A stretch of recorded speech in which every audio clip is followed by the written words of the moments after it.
it, and thank you for joining me for some more automotive shenanigans.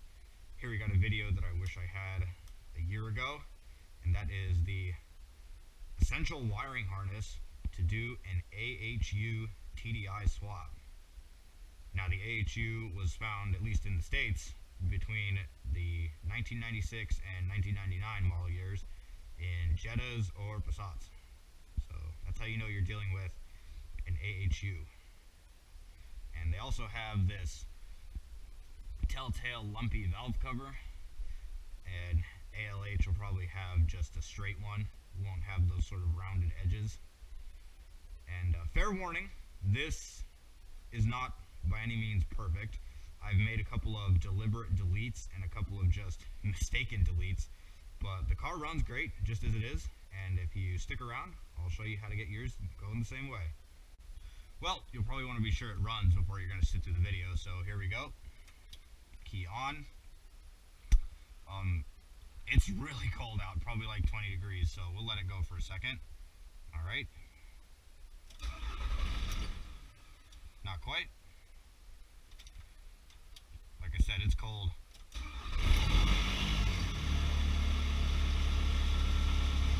And there we go.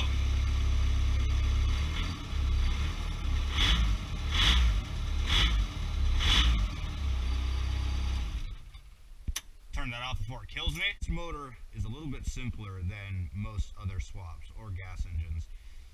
All of this drive-by-wire stuff really only takes care of two things, and that is the injection pump and fueling and your turbo pressure.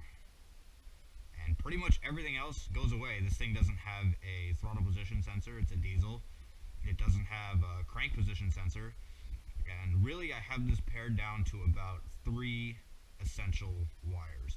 You can't see it in here, but when I have it on the floor, you'll be able to see it much better. And I think the easiest way to start with is some things that you don't need on this engine. For one, you don't need the dashboard.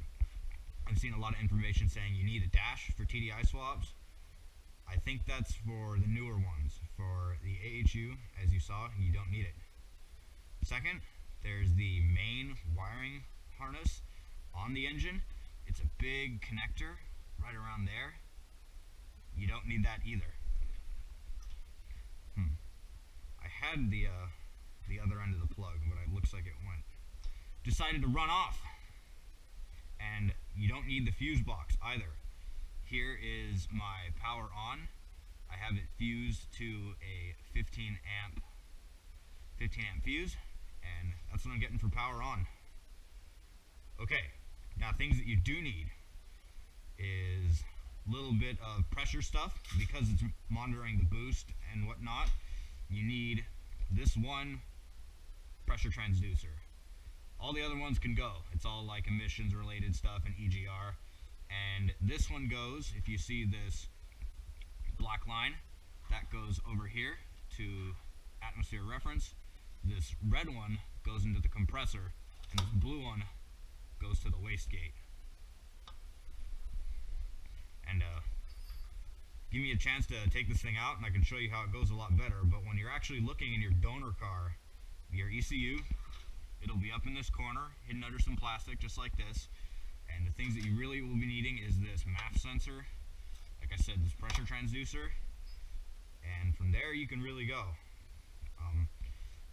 Like I said, a couple of the things that I didn't include in this swap will be the fuel shutoff solenoid. This all went into a previously diesel car, so it already had a power for the fuel shutoff solenoid. And the glow plugs, same thing. This already was a diesel, so it already had it. But if you're going to be swapping this into a Samurai or something like that, sorry, but can't help you. Okay, I got the harness laid out on the floor.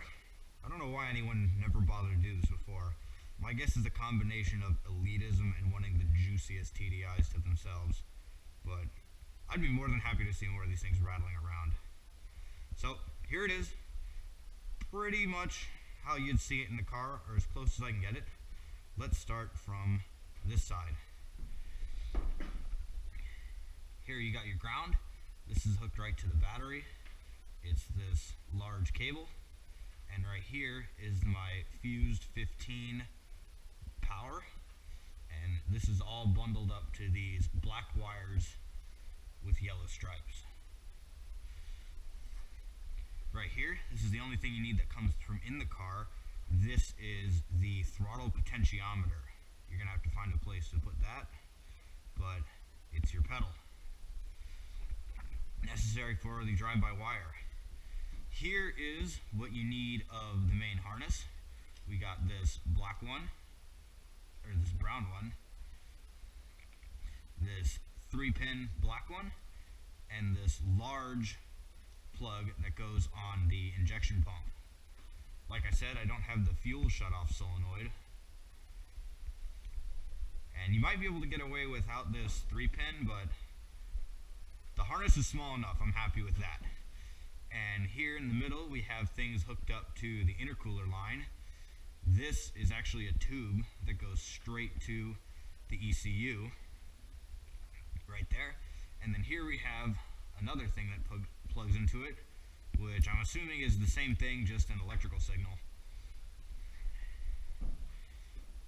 And over here you have this round cable, which is the mass airflow sensor, and this smaller 2-pin cable, which plugs into that little pressure transducer.